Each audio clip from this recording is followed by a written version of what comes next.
Hello guys, नमस्कार। कैसे आप सब? उम्मीद करते हैं आप लोग अच्छे ही होंगे और आप लोगों ने पहला लेक्चर देख लिया होगा। पहले लेक्चर में आपको मैंने कंप्लीट लेक्चर बता दिया था। उस लेक्चर को देखने के बाद आपका चाहे मासिक परीक्षा हो, चाहे तिमाही हो, चाहे अर्धवार्षिक हो, चाहे वार्षिक, कोई भी परीक्षा होगी, उस चैप्टर से अगर आपका कोई भी क्वेश्चन बनता है तो आप कंप्लीटली वहाँ पे करके आएंगे। चलिए चैप्टर 2 स्टार्ट कर रहे हैं। तो चैप्टर 2 का नाम हो जाएगा अम्ल, क्षारक एवं लवण।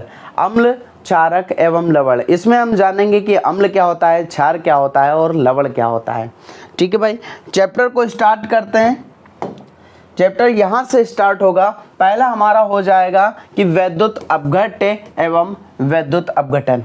वैद्युत अपघट्य और वैद्युत अपघटन, ये आपके लिए लैंग्वेज आगे भी बहुत काम आने वाली है। क्लास 12th में मोस्ट इंपॉर्टेंट है। मैं पहले ही बता चुका हूँ, जितनी भी आपको लैंग्वेज बता रहा हूँ, चाहे पहले चैप्टर की हो, चाहे ये दूसरा चैप्टर चलेगा, ये बहुत इंपॉर्टेंट है। ठीक है, आगे आने वाले क्लास 12th के लिए भी, और वैसे भी अगर आप बढ़िया नीट वगैरह के एग्ज़ाम की प्रिपरेशन करेंगे। तो वैद्युत अपघट्य, वैद्युत अपघटन क्या होता है? वैद्युत अपघट्य क्या होता है? वे जब जो पदार्थ होते हैं वो जब आपस में टकराएंगे, वैद्युत अपघट्य क्या हो जाएगा? वे पदार्थ जो आपस में टकराने पर क्रिया को पूर्ण रूप से संपन्न कर देंगे, उसे वैद्युत अपघट्य कहेंगे। और जो वैद्युत अपघटन क्या होगा? टकराने पर क्या हो जाएगा? एक अपघटन हो जाएगा, उसे ही हम लोग क्या बोलेंगे? वैद्युत अपघटन बोलेंगे। वे पदार्थ जिनके जलीय विलयन में वैद्युत धारा प्रवाहित की जा सकती है, वैद्युत धारा आसानी से प्रवाहित की जा सकती है, उसे बोलेंगे वैद्युत अपघट्य। ठीक है, किसी वैद्युत अपघट्य के जलीय विलयन में वैद्युत धारा प्रवाहित करने पर उसका अपघटन हो जाता है, उसे वैद्युत अपघटन कहते हैं। जैसे मैं आपको बता सकता हूँ कि हमारे पास क्या है, इस तरीके से एक हमारे पास फ्लास्क है।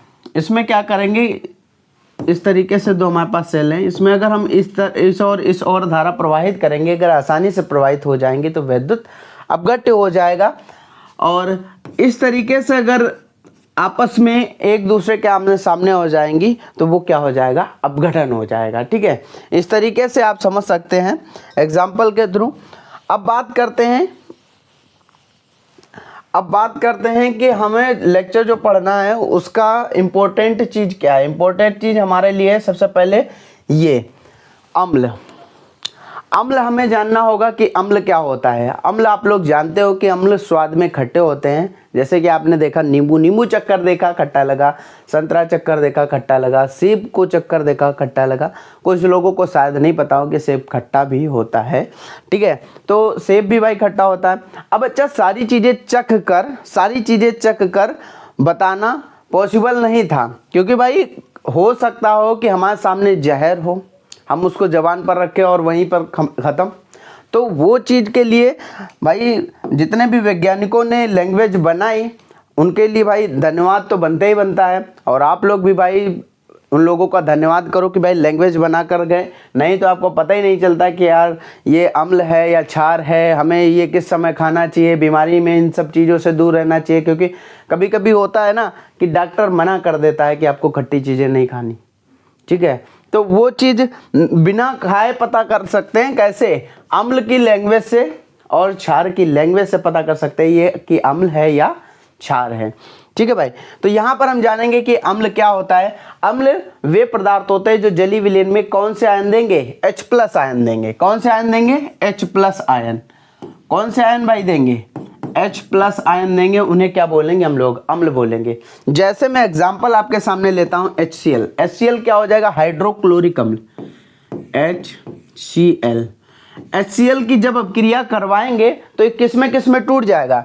ये टूटेगा पहले तो H+ में टूटेगा और Cl- में। ये क्या हो जाएगा? H हमारा प्लस में टूटा, Cl- में टूटा, तो इससे हमें ये पता चल गया कि ये क्या है? अम्ल है। क्योंकि H+ आयन कौन दे रहा है? अम्ल दे रहा है। तो यहाँ पर देख सकते हो एक रासायनिक पदार्थ है जिसका स्वाद कैसा होता है? खट्टा होता है। स्वाद कैसा होगा? खट्टा होगा। और जलीय विलयन में हाइड्रोजन आयन छोड़ देता है। हाइड्रोजन आयन क्या दे देता है या छोड़ देता है? बात वही है। इसे ही हम लोग क्या बोलेंगे? अम्ल बोलेंगे। इसे हम लोग क्या बोलेंगे? अम्ल बोलेंगे।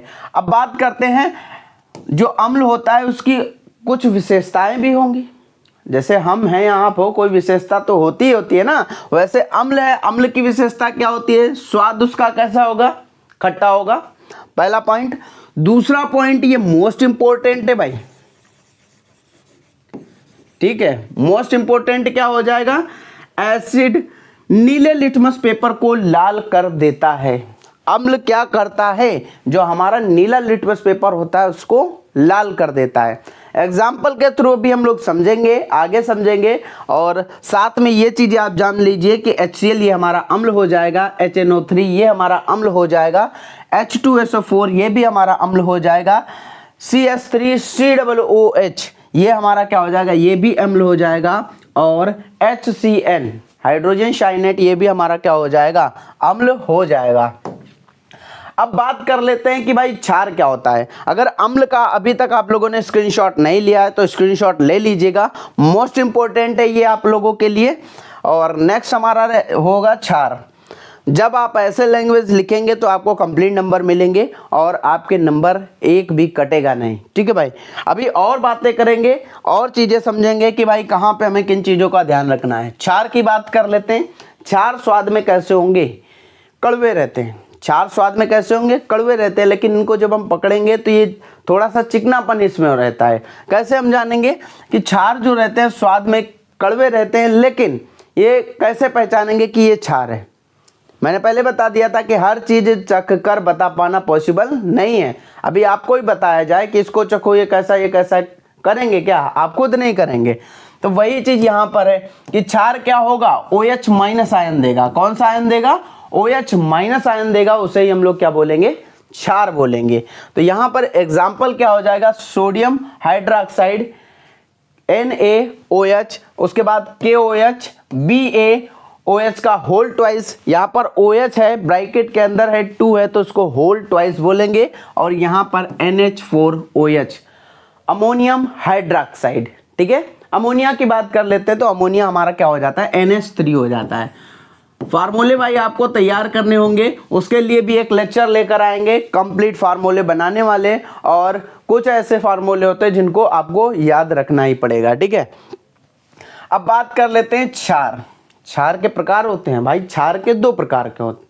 क्षार कितने प्रकार के होते हैं? 2 प्रकार के। ऑब्जेक्टिव पूछ सकता है प्रबल क्षार क्या होगा? प्रबल क्षार क्या होगा? प्रबल क्षार वो होंगे जो पूरी तरीके से आयनित हो जाएंगे, जो पानी में पूरी तरीके से आयनित हो जाते हैं, उन्हें प्रबल क्षार कहते हैं। और वैसे ही सोडियम हाइड्रोक्साइड NaOH ये क्या हो जाएगा? प्रबल क्षार हो जाएगा। इसी तरीके से दुर्बल क्षार की बात करेंगे तो दुर्बल क्षार क्या हो जाएंगे? दुर्बल मतलब कमजोर, वो क्षार जो पानी में आंशिक रूप से आयनित होते हैं, पूरी तरीके से आयनित नहीं होंगे, आंशिक रूप से आयनित होंगे कुछ ही मात्रा में, उसे ही हम लोग क्या बोलेंगे? दुर्बल क्षार, जिसे हम बोलते हैं अमोनियम हाइड्रोक्साइड NH4OH।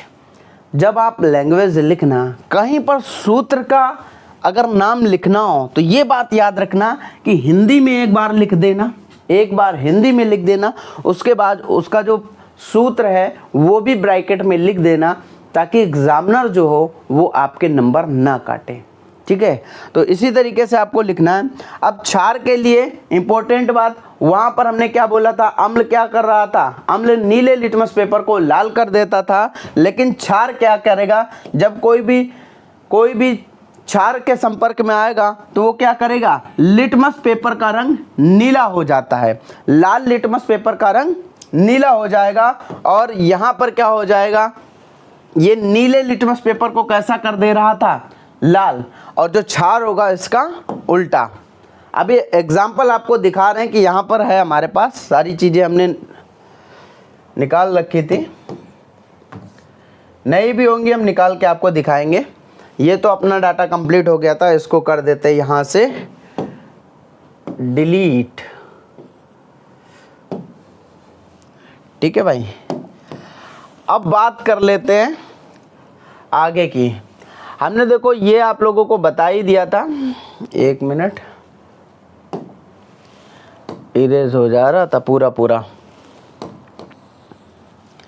ये देखिए, ये लैंग्वेज जो पिछले साल चल रही थी, ये वो लैंग्वेज है।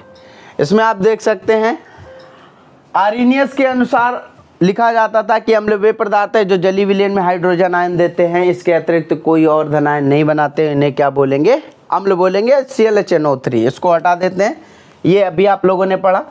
उसके बाद हम लोग क्षार की बात कर ली थी। क्षार हमने बताया था आपको क्या होते हैं, और क्षार की डिफिनेशन आप लोगों ने देख रखी थी। क्षार की डिफिनेशन इसी तरीके से आपको लिखनी है। क्या क्षार, ये तो क्षार की अम्लता है। क्षार क्या हो जाता था? क्षार स्वाद में कैसे होते थे? कड़वे होते थे, जो जलीय विलयन में OH- आयन देते थे।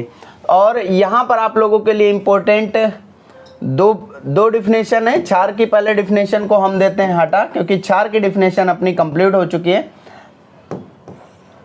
और इसके बाद हम लोग सवालों पे भी बात करेंगे इसी लेक्चर में। चलिए, क्षार या क्षारक की अम्लता, अम्ल की क्षारकता और क्षारक की अम्लता की बात करेंगे। ये भी आप लोगों के लिए इंपॉर्टेंट हो जाते हैं ऑब्जेक्टिव क्वेश्चन में, क्योंकि ऑब्जेक्टिव क्वेश्चन आप लोग देख रहे हैं 20 क्वेश्चन ऑब्जेक्टिव आते हैं। 20 के 20 ऑब्जेक्टिव सही करने के लिए आपको छोटी छोटी चीज़ें पता होनी चाहिए। तो यहाँ पर हम बात करते हैं किसी क्षारक, मतलब जहाँ पर हाइड्रोक्साइड होगा, कि अम्लता उसके एक अणु में उपस्थित विस्थापनीय हाइड्रॉक्सिल आयनों की संख्या को ही क्या बोलेंगे? हम लोग उसकी क्षार की क्या बोल देंगे? अम्लता बोल देंगे। यहाँ पर कितने KOH एक देखने को मिलेगा, यहाँ पर एक देखने को मिलेगा। OH कितना है? एक। यहाँ पर कितने? दो देखने को मिलेंगे। यहाँ पर कितने? दो। और यहाँ पर कितने? तीन। OH जितने होंगे वही हमारी क्या होगी? क्षार की अम्लता होगी। इसी तरीके से यहाँ पर देख सकते हो AlOH3 की अम्लता कितनी है? क्षारक की अम्लता कितनी है? यहाँ पर 3 देखने को मिलेगी। अब बात कर लेते हैं। अब हमें बात करनी पड़ेगी, 1 मिनट रुक जाइए, इसको थोड़ा सा हटा दे, थोड़ा सा क्लियर दिखने लगेगा। जो भी चीज़ भाई इम्पोर्टेंट है उस पर भाई डिटेल से बात करते चलेंगे, और जो भी इम्पोर्टेंट नहीं है उस पर भी बात करेंगे, इतना डिटेल से नहीं, लेकिन बात तो की ही जाएगी। ये देखिए भाई, ये भी आपके लिए महत्वपूर्ण है। हमने क्या बोला? क्षार की अम्लता। अभी हमने पढ़ा था अम्ल की क्षारकता, ये अम्ल की क्षारकता है, और वो पढ़ा था क्षार की अम्लता। तो अम्ल की क्षारकता की बात करेंगे, इसमें विस्थापनी H+ देखा जाएगा। कितने H+ है वही क्या हो जाएंगे? अम्ल की क्षारकता। और क्षार की अम्लता में क्या था? उसमें OH- हम देख रहे थे कितने थे, वही हमारा क्या हो जाता था? वो हो जाता था क्षार की अम्लता। और यहाँ पे अम्ल की क्षारकता की बात करेंगे तो यहाँ पर हमें क्या देखना पड़ेगा? H+ कितने निकल जा रहे हैं या कितने परमाणु हैं। यहाँ पर अम्ल के एक अणु में विस्थापनीय H+ के परमाणुओं की संख्या उसकी क्षारकता कहलाती है। डिफिनेशन अगर पूछ देगा आप इजीली लिख पाएंगे, क्योंकि भाई पेपर बदल रहे हैं, लोग अच्छे मार्क्स ला रहे हैं, तो हो सकता है डिफिनेशन कुछ नहीं पूछी जा सके। तो इस वजह से मैं आप लोगों को बता दे रहा हूँ। HCl HNO3 CH3 COOH में प्रत्येक एक विस्थापनी क्या है? H+। एक क्या है? H+ है। अतः इसमें अम्लों की क्षारकता की बात करेंगे, कितनी देखने को मिलेगी? एक देखने को मिलेगी। लेकिन H2SO4 में कितनी है? 2, क्योंकि यहाँ पर जब आप इसकी जब आप क्रिया कराएंगे तो ये H+ और किसमें? SO4 में टूट जाएगा। उसको बराबर करेंगे तो हमें कितने देखने को मिलेंगे? 2 देखने को मिलेंगे। यहाँ पर कितने हैं? H3PO4 में 3 है क्षारकता। इतना आप लोगों को क्लियर समझ में आया? अब बात करते हैं आगे, जो हमारे जो क्वेश्चन रहेंगे इम्पोर्टेंट, जो ज़्यादातर एग्जाम में पूछे गए हैं। ज़्यादातर भाई जो एग्जाम में पूछे गए हैं उन पर ज़रूर ध्यान दीजिएगा।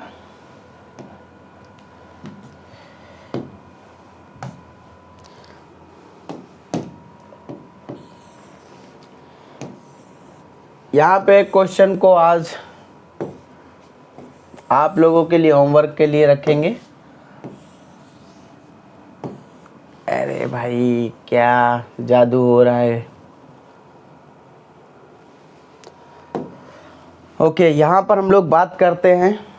सबसे पहले हमें पता होना चाहिए पीएच स्केल क्या होती है और पीएच जो है हमारा किस तरीके से कार्य करता है और पीएच की फुल फॉर्म क्या होती है। पीएच क्या होता है?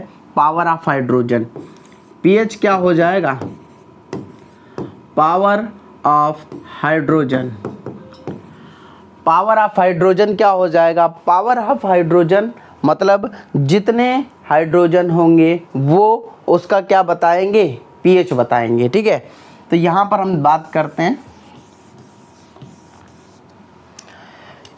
इसकी डिफिनेशन काफ़ी है बट यहाँ पर जो भी है उससे काम चलाएंगे। हाइड्रोजन आयन सांद्रता तथा पीएच मान।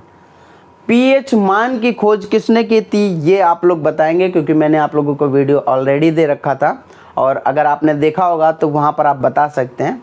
ठीक है, और किस सन में हुई थी ये आपको बताना है। और यहाँ पर हम लोग बात करेंगे डिफिनेशन की, और डिफिनेशन हमारी क्या हो जाएगी? पीएच बराबर माइनस लॉग H प्लस मोल प्रति लीटर। ठीक है, ये हमारा क्या हो जाएगा? पीएच बराबर माइनस लॉग H प्लस मोल प्रति लीटर। यहीं से हम लोग डिफिनेशन निकालेंगे ताकि आपको इजीली याद रहे कि फार्मूले से हमें डिफिनेशन बताई गई है। इसका एक और फार्मूला होता है H प्लस इक्वल टू 10 की पावर माइनस पीएच। ये हमारे दो फार्मूले हैं पीएच निकालने के लिए, और दोनों फार्मूले में आपको ये पता रखना पड़ेगा कि भाई किस तरीके से हम इसको याद रखें। पहला ये हमारा हो जाएगा, दूसरा हमारा ये हो जाएगा। दोनों फार्मूले को हमने डिवाइड कर दिया। तो यहाँ पर क्या हो जाएगा? हाइड्रोजन पर आयन है तो यहाँ से शुरू करेंगे। हाइड्रोजन आयन के ऋणात्मक, हाइड्रोजन आयन के ऋणात्मक, और ये लॉग है तो इसको बोलेंगे लघुगणक। हाइड्रोजन आयन के ऋणात्मक लघुगणक के मोल प्रति लीटर के सांद्रण को ही पीएच मान कहते हैं। तो यहाँ पर देख सकते हो हाइड्रोजन आयन के मोल प्रति लीटर के सांद्रण के ऋणात्मक लघुगणक को पीएच मान कहते हैं। डिफिनेशन आपकी इजी हो जाएगी। इसी तरीके से ये हमारा हो जाएगा ये नीचे वाला। दूसरे शब्दों की बात करेंगे, हाइड्रोजन आयनों के मोल प्रति लीटर की सांद्रता के व्युत्क्रम को ही क्या बोलेंगे? पीएच मान बोलेंगे। व्युत्क्रम मतलब थोड़ा सा इसका ये कितना है? 10 की पावर माइनस पीएच, इसको नीचे ले जाएंगे इस तरीके से भाई। ठीक है, तो ये भी चीज़ें आपको क्लियर हो गई होंगी। अब बात कर लेते हैं क्वेश्चन की कि भाई क्वेश्चन एग्ज़ाम में कैसे आ सकते हैं। भाई जैसा आप लोग रिजल्ट देते रहेंगे वैसा आपको मैं बताता रहूँगा। ठीक है भाई, तो यहाँ पर हम लोग बात कर लेते हैं एक छोटे से प्यारे से क्वेश्चन की, और इसमें ही आपको पीएच स्केल के बारे में पता चल जाएगा कि पीएच स्केल क्या होती है और कैसे हम लोग बता पाएंगे सारी चीज़ें। ठीक है, देखिए क्वेश्चन आपको साफ साफ नजर आ रहा होगा। 1 विलियन में हाइड्रोजन आयन की सांद्रता 10 की पावर, हाइड्रोजन आयन का सांद्रण 10 है तो विलियन का पीएच मान बताइए। विलियन अम्लीय है या क्षारीय? हाइड्रोजन आयन का सांद्रण, यहाँ पर H प्लस की बात कर रहा है और यहाँ पर H प्लस हाइड्रोजन आयन का सांद्रण बता रहा है, तो पीएच मान बताइए। यहाँ पर हाइड्रोजन आयन का सांद्रण ये नहीं पता है 10 की पावर कितना है, तो यहाँ पर मैं आपको बता दिए दे रहा हूँ। यहाँ पर 3 रख लीजिए। ठीक है, 3 रखिए, 4 रखिए, 5 रखिए, कुछ भी रख सकते हैं। वो हम सारे क्वेश्चन आपको इसी क्वेश्चन में बता देंगे और आपको क्लियर हो जाएंगे। यहाँ पर क्या लिखा था? हाइड्रोजन आयन का सांद्रण 1 विलियन है। हाइड्रोजन आयन का सांद्रण H प्लस इक्वल टू हमारा हो जाएगा 10 की पावर माइनस 3। क्वेश्चन बहुत इजी है, देखिएगा 1 सेकंड में क्वेश्चन होगा। सिर्फ और सिर्फ आपको एक फार्मूला पता होना चाहिए जो मैंने अभी बताया हुआ था। H प्लस बराबर 10 की पावर माइनस पीएच, ये मैंने आपको बताया था। क्वेश्चन में क्या बोला गया? 1 विलियन के हाइड्रोजन आयन का सांद्रण 10 की पावर माइनस 3 है। विलियन का पीएच मान बताइए। विलियन कैसा होगा? अम्लीय या क्षारीय? इस पे तो पूरी बात हो जाएगी, लेकिन पहले हमें यह पता होना चाहिए कि पीएच मान कितना है। pH मान के लिए हम क्या करेंगे, यहाँ पर H प्लस की वैल्यू क्वेश्चन में कितनी दे रखी है 10 की पावर -3, तो यहाँ पर भी हम लोग लिख देंगे कितना 10 की पावर -3। अब 10 की पावर -3 इक्वल टू है 10 की पावर -pH। सेम हट जाएगा, हमारे पास वैल्यू बचेगी pH की कितनी, pH की वैल्यू हमारे पास आ जाएगी कितनी 3। पावर ऑफ हाइड्रोजन हमें देखने को कितने मिल जाएंगे, 3 देखने को मिल जाएंगे। और मैंने आपसे पूछा था कि आप बताइए कि इसको किसने खोजा था। एक मैं आपको अक्षर बताए दे रहा हूँ एस मैंने बता दिया है, बाकी आप आगे बता लीजिएगा, इन्हीं शब्दों में आपको पता चल जाएगा किसने किया था। और सन आप लोग बता दीजिएगा, और वो सन आपको मैंने ऑलरेडी बता रखा है, ठीक है। तो ये हमारा हो गया pH कितना निकल के आया, 3 निकल के आया। अब रूलर में हम लोग निकाल लेते हैं स्केल को, क्योंकि भाई हमारे पास जो चीज़ें हैं उनका इस्तेमाल करना तो बनता ही है। ये भाई आ गया अपना। अब मैं बात कर लेता हूँ pH स्केल से कि भाई ये हमारी जो अम्लीय या क्षारीय प्रकृति की बात कर रहा है, ये कैसे पता करेंगे। एक pH स्केल होती है, pH स्केल में क्या होता है, ये जो 7 रहता है, यहाँ पे जो 7 रहेगा, पहले मैं एक बिल्कुल स्ट्रेट लाइन, ठीक है, ये हमने क्या कर दिया, एक बिल्कुल स्ट्रेट लाइन खींच दी। और उसके बाद हमने क्या किया, 7 पे मैंने, ये 7 पे मैंने क्लिक कर लिया कि ये 7 है यहाँ पे, ठीक है, ये 7 है। और ये इधर नंबरिंग आपको पता होगी 0 1 2 3 4 5 6 7 इस तरीके से जाएगा, और इसी तरीके से इधर संख्या बढ़ते हुई चली जाएंगी। जो 7 से कम होगा, जो 7 से कम होगा, उसमें प्रकृति कैसी निकल के आएगी, उसमें निकल के आएगी कौन सी, अम्लीय। कौन सी निकल के आएगी, अम्लीय, ठीक है। और 7 से ऊपर की बात करेंगे तो ये कैसी हो जाएगी, क्षारीय।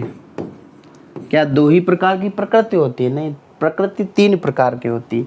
ये जो 7 होगा ये बताएगा कैसा, उदासीन। कैसा, उदासीन।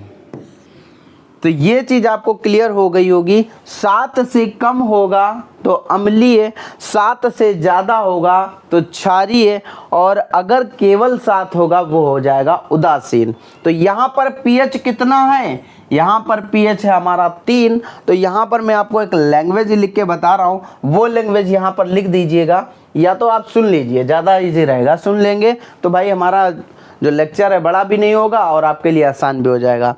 तो यहाँ पर क्या हो जाएगा कि इस, ये जो क्वेश्चन है इसमें क्या हो जाएगा, इस विलयन का pH मान कितना है, 3 है। pH मान कितना है, 3 है। तो यहाँ पर लैंग्वेज हो जाएगी, इस विलयन का pH मान 3 है, इसलिए यह कैसा हो जाएगा, अम्लीय हो जाएगा। अब अच्छा 3 से ज़्यादा होता, 7 होता, तो ये कैसा हो जाता, क्षारीय हो जाता। चलिए यहाँ पर क्वेश्चन और डिस्कस कर लेंगे ताकि आपको और क्लियर हो जाए। संख्या ही तो एक चेंज करनी है, उसके बाद मैं आपको क्वेश्चन दे दूंगा, फिर कीजिएगा। मैंने क्या किया, 10 की पावर 9 लिख दिया, 10 की पावर 9 लिख दिया। एक बार मैं और बता रहा हूँ, चीज़ें क्लियर हो जाएंगी। हमने क्या किया, संख्या लिख दी आपको, मैंने संख्या आपको लिख दी ताकि आप जल्दी से समझ जाइएगा। 1 मिनट, रूलर का इस्तेमाल कर लेते हैं। संख्या ऐसे ही लिखी रहने दीजिए, ठीक है। इसको कर लेते हैं छोटा, ये देखिए ये हो गई संख्या आपके सामने। और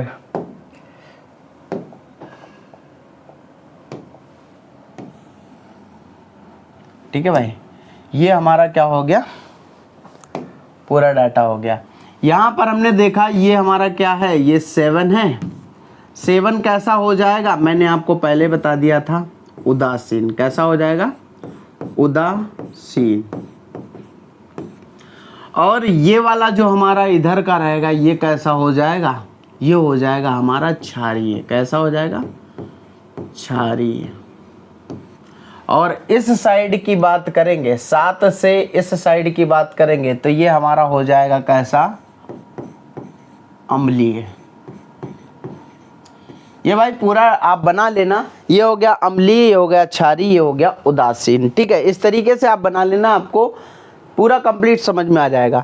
क्वेश्चन मैंने चेंज किया, 10 की पावर 9 कर दिया, अभी 10 की पावर 3 था। इजी क्वेश्चन, सिर्फ और सिर्फ 2 कॉन्सेप्ट बताऊंगा, दोनों कॉन्सेप्टों में सारे क्वेश्चन आपके होने लगेंगे, कोई भी ऐसा क्वेश्चन नहीं बचेगा जो आपसे ना हो। ठीक है, तो यहाँ पर हम बात कर रहे हैं 1 विलियन में हाइड्रोजन आयन का सांद्रण 10 की पावर माइनस कितना है, 9 है। तो विलियन का पीएच मान बताइए, उसकी प्रकृति क्या होगी, इसके बारे में आपको बताना होगा कि अम्लीय होगी, क्षारीय होगी या फिर उदासीन होगी। तो हमने क्या किया, लिख लिया 1 विलियन के हाइड्रोजन आयन का सांद्रण कितना है, 10 की पावर माइनस कितना है, 9 है। ये हो गया हमारा क्वेश्चन में दिया हुआ डाटा। पीएच निकालने के लिए मैंने आपको 2 ही फार्मूले बताए थे। पहला फार्मूला हमारा हो जाएगा पीएच बराबर माइनस लॉग H प्लस मोल प्रति लीटर, और इसी तरीके से दूसरा फार्मूला मैं यहाँ पर यूज़ कर रहा हूँ। दूसरा फार्मूला हो जाएगा H प्लस बराबर 10 की पावर माइनस पीएच। ये दोनों फार्मूले मोस्ट इंपॉर्टेंट हैं, इनसे ही क्वेश्चन होगा। हो सकता हो डायरेक्ट आपसे पूछ लिया जाए पीएच के लिए क्या यूज़ होता है, तो आप लिख सकते हैं मोल प्रति लीटर। तो यहाँ पर हमने क्या किया, H प्लस की वैल्यू रख दी 10 की पावर माइनस 9, और पीएच 10 की पावर माइनस पीएच ये आपका हो जाएगा, ये हट जाएंगे और हमारे पास पीएच की वैल्यू निकल के आ जाएगी कितनी, 9। और पीएच की वैल्यू जैसे ही हमारी 9 निकल के आएगी, वो हमारा क्या हो जाएगा, पीएच मान। पीएच मान कितना निकल के आएगा, 10 की पावर 9। पीएच बराबर हो जाएगा 10 की पावर, पीएच बराबर 9। पीएच बराबर क्या हो जाएगा, 9 हो जाएगा। तो पीएच हमारा 9 हो गया, तो इसमें हम लैंग्वेज क्या लिखेंगे, इस विलियन में पीएच कितना है, 9 है। इस विलियन में पीएच 9 है, इसलिए यह कैसा होगा, अम्लीय होगा, क्षारीय होगा, उदासीन होगा। बता सकते हो, यहाँ पर देख सकते हो 7 से कितना ज़्यादा है, तो इसलिए यह कैसा हो जाएगा, क्षारीय हो जाएगा। कैसा हो जाएगा, क्षारीय होगा। ठीक है, इस तरीके से आप लिख सकते हैं लैंग्वेज को।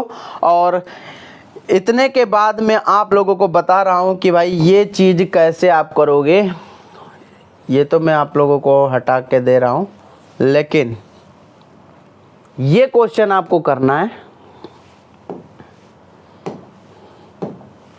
ये क्वेश्चन आपको करना है, देख सकते हो। ये क्वेश्चन अगर आप लोगों ने कर लिया, समझ लेना कि आपने पूरा कंप्लीट सीख लिया है। ठीक है, तो यहाँ पर हमारा क्वेश्चन बनता है 1 विलियन का पीएच मान आपको दे दिया जाएगा, इसमें उपस्थित OH आयन का सांद्रण ज्ञात कीजिए।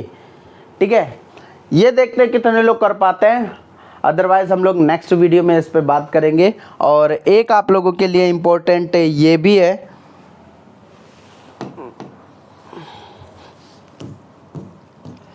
ये भी भाई आप लोगों के लिए इम्पोर्टेंट है।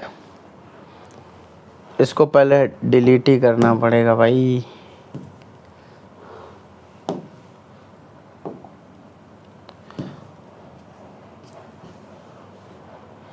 ये आप लोगों के लिए इम्पोर्टेंट है।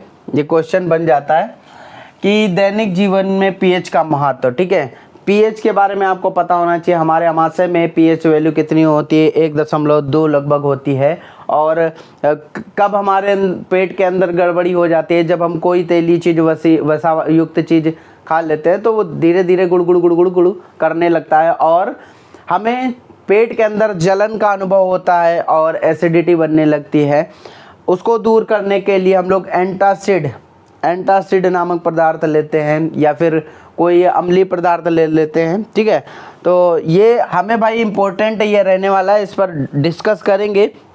वीडियो को ज़्यादा लंबा नहीं खींचेंगे, इसको नोट कर लीजिएगा, ये भी इम्पोर्टेंट है। इस पर डिटेल से आपके साथ बात करेंगे। ठीक है भाई, वीडियो को यहीं पर समाप्त करते हैं, मिलते हैं नेक्स्ट वीडियो में।